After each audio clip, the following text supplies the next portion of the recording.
Left है तो 6 सीटों पर टीएमसी है और उधर 2 सीट पर लेफ्ट है, 1 सीट पर यह स्थिति बन रही है जिसमें टीएमसी अब आगे निकल रही है और 141 जो कोलकाता म्युनिसिपल कॉर्पोरेशन के जो है उसकी ये स्थिति है और कुल 81 में से जो 6 रुझान आए हैं उसमें लेफ्ट 2 पर, टीएमसी 1 पर और कांग्रेस 3 पर। कांग्रेस के लिए अच्छी खबर है रुझान की दृष्टि से देखा जाए, लेकिन मूड क्या है जरा हम आपको मूड दिखलाते हैं।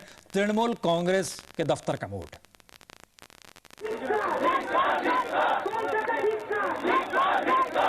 पश्चिम बंगाल स्थानीय निकाय चुनाव में ऐसे तीखे तेवर के साथ दीदी ने लेफ्ट के खिलाफ कैंपेन किया। अब चुनावी सर्वे बता रहे हैं कि 35 साल बाद नतीजे तृणमूल के पक्ष में जाएंगे, तो पार्टी कार्यकर्ताओं का उत्साह परवान पर है। लेकिन कुरेदने पर भी तृणमूल नेता अंतिम नतीजे आने तक जश्न मनाने को तैयार नहीं है। जब तक हमारा पूरा से पूरा रिजल्ट नहीं आएगा हम कोई असेसमेंट नहीं जाएगा, इसीलिए कि देखना चाहिए जनता ने कितना सफल हुआ सीपीएम को ये तानाशाही रोकने के। वैसे इस बार सिंहासन के सेमीफाइनल के बाद पश्चिम बंगाल का लाल किला हिलता नजर आता है। पिछले 35 वर्षों में जो चुनौती दूसरे नहीं दे पाए वो ममता बनर्जी के तौर पर लेफ्ट को मिल रही है। बिहार में हुआ, यूपी में हुआ, झारखंड में हुआ, गुजरात में हुआ, महाराष्ट्र में हुआ, हैदराबाद में हुआ, पश्चिम बंगाल में ऐसा क्या जादू है जहाँ चेंज नहीं हो सकता है। सीपीएम ये लोग चेंज को रुक रखा है इतना दिन से, तो हम लोग उम्मीद करते हैं पश्चिम बंगाल ममता बनर्जी का लीडरशिप में इधर चेंज आएगी। फिलहाल दीदी दिल्ली में है और कोलकाता में पार्टी दफ्तर में लोगों का तांता लगा है। सबको इंतजार चुनाव नतीजों का है। चुनाव होने के साथ ही दीदी दिल्ली चली गई है, लेकिन उनके पार्टी के कार्यकर्ता बेसब्री से चुनावी नतीजे का इंतजार कर रहे हैं। नतीजा आने के बाद क्या भावी रणनीति होगी उसको बनाने में दिन रात दफ्तर में कार्यकर्ता जुटे हुए हैं। कैमरामैन अली अरमान के साथ श्रीकांत प्रत्यूष, जी न्यूज, कोलकाता। श्रीकांत बता रहे हैं उस मूड को परखते हुए कि दीदी दिल्ली चली गई हैं और अब खबर है कि दीदी दिल्ली से रवाना हो गई है कोलकाता के लिए। 6:40 की फ्लाइट उन्होंने पकड़ी है, यानी 9 बजे के तकरीबन कोलकाता पहुंचेगी। उस लिहाज से देखा जाए तो वो जो रुझान है वो नतीजों में बदलने शुरू हो जाएंगे। जो रुझान है उसमें कोलकाता में टीएमसी और लेफ्ट लगभग बराबर पे है और पश्चिम बंगाल के जो कुल 81 निकाय चुनाव हैं उसमें लेफ्ट आगे चल रही है। 4 सीटों पर लेफ्ट आगे चल रही है। शुरुआती रुझान है श्रीकांत, लेकिन वामपंथ कमजोर नहीं है, बहुत ही शुरुआती रुझान है। इसका अर्थ क्या निकाला जाए? ये लंबा चलेगा या बहुत सिमट जाएगा? आपका नजरिया क्या कहता है? देखिए, मैंने यहाँ कई लोगों से बात की और सबकी यही राय थी कि पिछले लोकसभा चुनाव में ममता को जो अप्रत्याशित सफलता मिली वो केवल अपने बलबूते पर नहीं मिली थी, उसके लिए कांग्रेस पार्टी का भी कंट्रीब्यूशन था उसमें। और इस बार कांग्रेस पार्टी से अलग होकर ममता चुनाव लड़ रही हैं और ये लोकल बॉडीज का चुनाव है जहां नतीजे थोड़े से वोट से बदल जाएंगे। तो ये जो कयास लगाए जा रहे थे कि ममता पूरी तरह से क्लीन स्वीप करेंगी, ऐसा नहीं है। लेकिन ये जरूर होगा कि जितनी सीटें वामपंथी पार्टियों के पास पहले हुआ करती थी उतनी सीटें इस बार ममता को जरूर मिलेंगी। वामपंथी पार्टी कमजोर हुई है, इसमें कोई शक नहीं है और लोग इसलिए ममता का साथ दे रहे हैं कि वामपंथी पार्टियों को सबक सिखाना चाहते हैं कि आपने 34 साल में कुछ ज्यादा नहीं किया बंगाल के लिए, आप चाहते तो बहुत कुछ कर सकते थे। और कई ऐसे प्रासंगिक मुद्दे हैं जो वामपंथी पार्टियों के खिलाफ गए हैं। तो लालगढ़ का जो किला है और वहां पर जो राजा है उसकी कुर्सी को खतरा दिख रहा है। जी जयदीप, खास तौर से कोलकाता के जो रुझान हम देख पा रहे हैं उसमें लगभग बराबरी की टक्कर नजर आ रही है लेफ्ट और टीएमसी में। लेफ्ट अगर 9 सीट पे आगे चल रही है, टीएमसी 10 सीट पर आगे चल रही है, लेकिन कांग्रेस बहुत ही पिछड़ी हुई है, महज 2 सीट है। पिछली बार स्थिति कुछ उलट थी, लेकिन इस बार टक्कर दी जा रही है। क्या यह माना जाए कि शहरी वोटर का मिजाज माना जाता है कि एक सरीखा होता है और कोलकाता शहर के लोग अगर ये सोच रहे हैं तो इसका मतलब एक ये क्यों ना माना जाए कि वामपंथियों को टक्कर देने के लिए ममता अपने बूते तैयार है। इसे कोलकाता का शहरी वोटर अब मान चुका है। शहरी वोटर अगर प्रश्न जी कहे तो दोनों तरफ से ही हम कह सकते हैं कि लेफ्ट और तृणमूल दोनों को ही समर्थन देगी। लेकिन अभी जो रुझान आप बता रहे हैं कि दोनों बराबर चल रही है, कड़ी टक्कर हो सकती है सामने जाकर भी।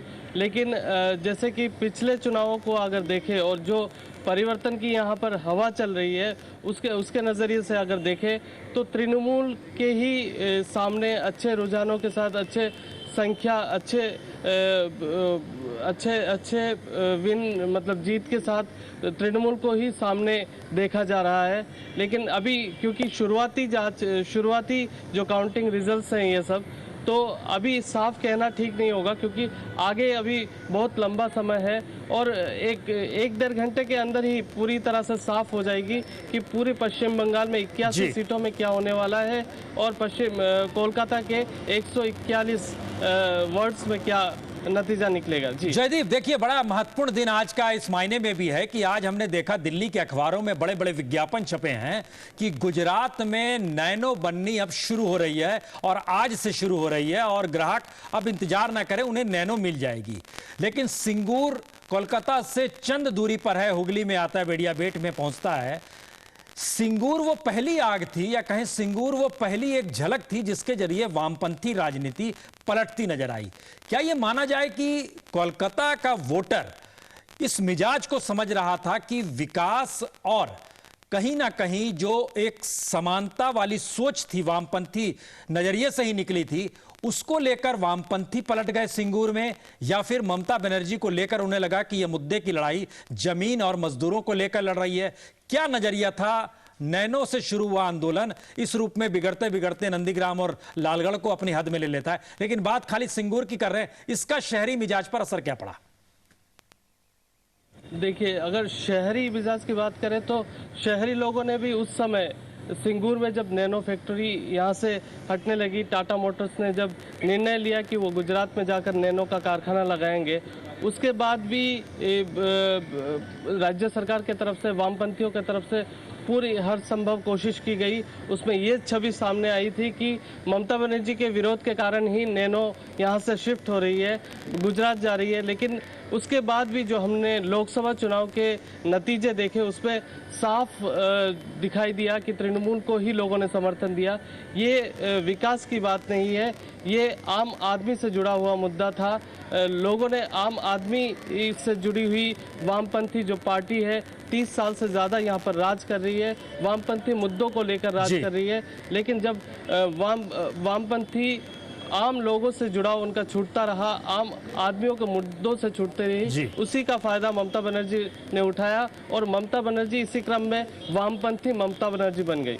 ये बात सही है। एक छोटा सा कमेंट आपसे भी हम जरूर चाहेंगे श्रीकांत, ऐसा क्यों नहीं लगता है कि आज पंचायत चुनाव में हार, लोकसभा चुनाव में हार और उसके बाद अब निकाय चुनाव हो रहे हैं, तो इस दौर में लेफ्ट ने जमीन अपनी नहीं बनाई होगी, मजबूत नहीं की होगी?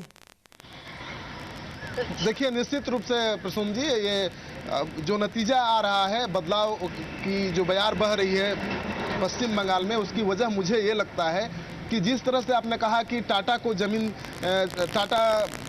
को यहाँ से जाने से नहीं रोक पाया वामपंथी सरकार, उस वजह से भी यहाँ के लोग काफ़ी नाराज हैं। दूसरी तरफ टाटा को जो भूमि दी गई अधिग्रहित करके, उससे एक बहुत बड़ा तबका नाराज हो गया। तो दूसरी तरफ भूमि अधिग्रहण से नाराजगी का कोप झेलना पड़ा वामपंथी पार्टियों को, और दूसरी तरफ यहाँ के लोग इस बात को लेकर काफ़ी नाराज हैं कि टाटा जैसी कंपनी को ये सरकार नहीं रोक पाई। तो नाराजगी है और वामपंथी पार्टियों को सबक सिखाने के लिए ही ममता को लोगों ने अपना औजार बनाया है। तो ममता के इस्तेमाल करके लोग वामपंथी पार्टियों को सबक सिखाना चाहते हैं। चलिए, इस पे हम चर्चा जारी रखेंगे। आप दोनों हमारे साथ लगातार बने रहिए। एक बड़ा महत्वपूर्ण बात है, विपक्ष में रहते हुए राजनीति और सत्ता में आने पर राजनीति, भूमि अधिग्रहण के मामले में ममता बनर्जी के नजरिए से भी समझा जा सकता है। सिंगूर में भूमि अधिग्रहण का विरोध और रेलवे की जमीन के लिए उत्तर प्रदेश में चंदौली के पास जब बात आई जमीन लेनी है, तो कहा गया मुआवजा देकर जमीन ली जा सकती है।